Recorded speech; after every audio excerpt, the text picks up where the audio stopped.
Oi, eu sou a Flávia E eu sou o Carlos, nós somos do canal Planos e Fugas. e estamos aqui para mais um vídeo da série Making Off de um livro.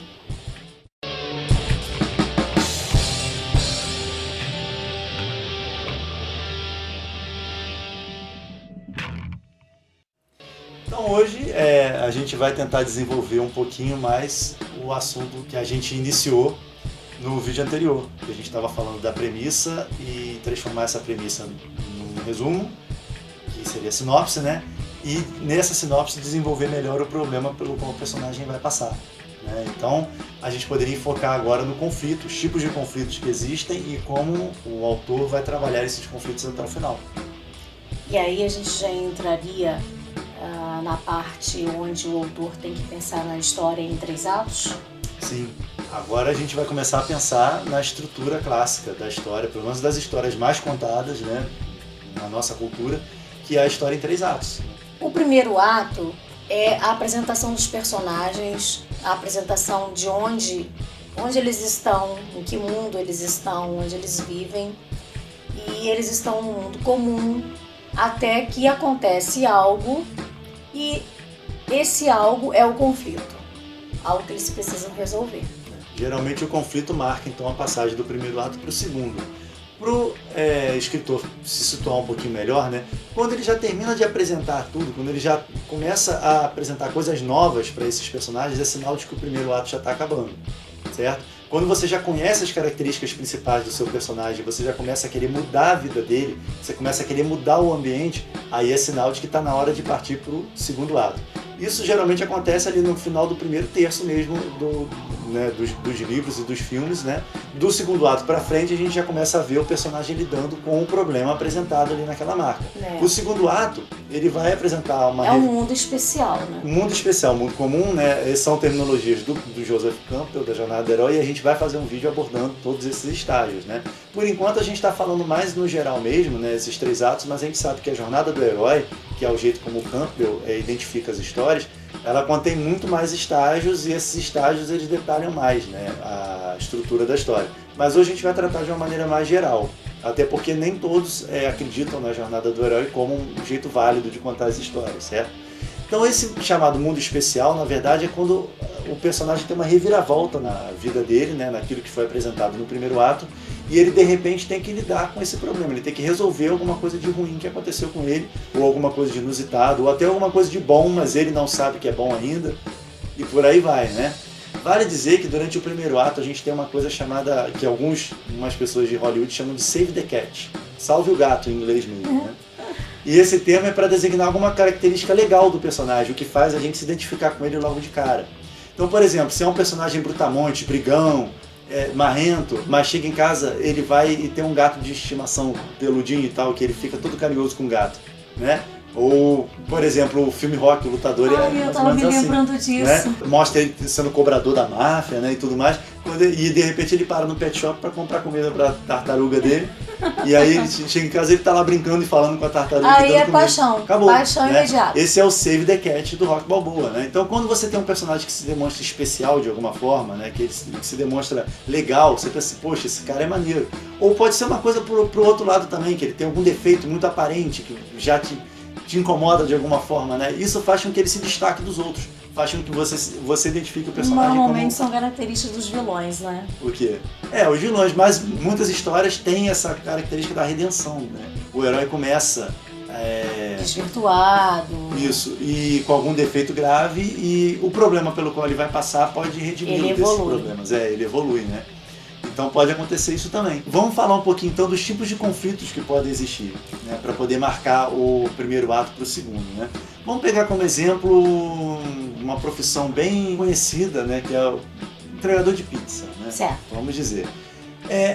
Vale dizer que o mundo comum pode ser comum para o personagem só, não precisa ser comum para a gente, tá? Então, por exemplo, a vida de entregador de pizza pode ser muito caótica para a gente, né? Principalmente para o escritor que gosta de ficar no ar-condicionado quietinho escrevendo. Essa vida pode ser uma vida um tanto quanto caótica, né? Mas para o entregador de pizza, no caso o protagonista da nossa historinha, é uma vida comum, é a vida que ele leva todo dia, a rotina dele. Um dia a pizzaria recebe um chamado e ele atende esse chamado leva a pizza até a casa da cliente, entrega a pizza, recebe o dinheiro e vai embora. Fim. Isso tem uma história aí? Não, ela acabou de acabar. Então, o que faltou? O problema. O problema. Então vamos pensar. Esse entregador de pizza recebe o chamado, vai até a casa dela, né, da cliente, bate na porta, a porta de baixo está aberta. Ele vai entrando, vê uma faca no chão. Aí houve um grito lá em cima. Ele vai e pega essa faca do chão. E ele continua subindo a escada. Lá em cima ele vê que a porta está entreaberta. Mas espera aí, ele nem se perguntou se ia subir a escada ou não? Na nossa história, o protagonista, nós já apresentamos ele como um cara destemido, um cara que não recuaria. Ele ouviu o grito de uma mulher em perigo e viu uma faca no chão. Então ele pega essa faca e continua entrando. Já não é mais entregador de pizza. Não, agora já começou a aventura dele. Aí ele entra... Pobre, coitado. Conheço Exato. sua mente. Aí ele entra no apartamento da pessoa que pediu a pizza e ela tá jogada no chão da sala em sangue, com uma poça de sangue em volta. A janela tá aberta. Mas a faca estava ensanguentada? Boa pergunta. Você quer que a faca esteja ensanguentada?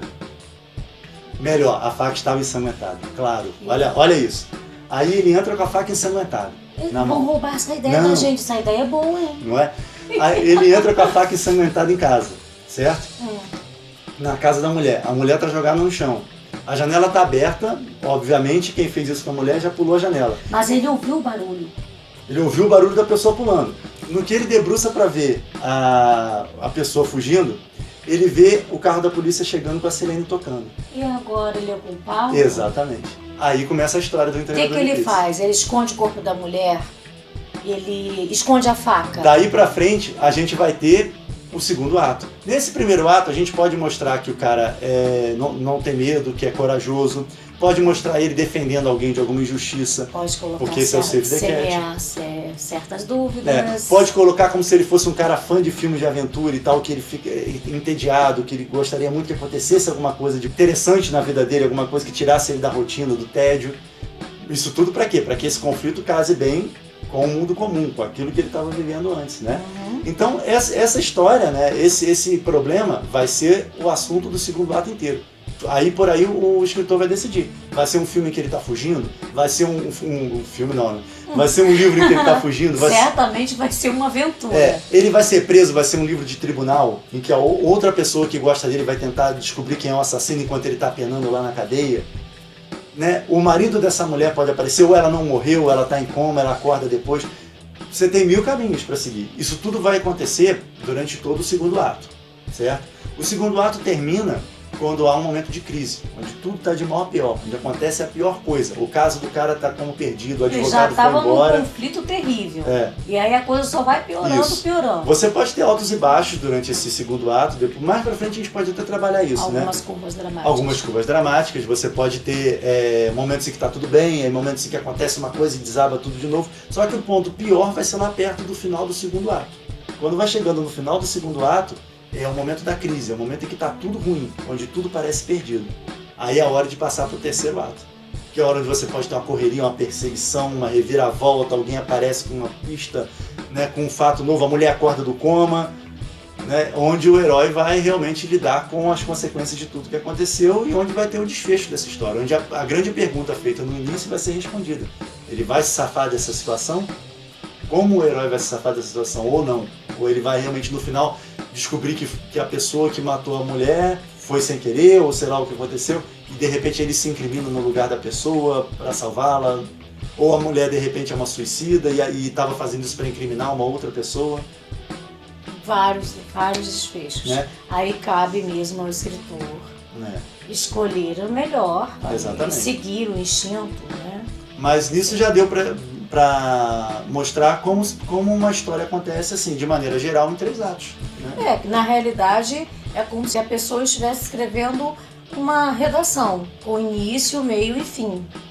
É um texto com início, meio e fim, né? No caso, assim, não há necessidade nesse momento de se preocupar com a sintonia fina disso, quais cenas, diálogos. Não, nessa hora, quando a pessoa está bolando essa estrutura em 3 atos, a escrita tem que ser livre, né?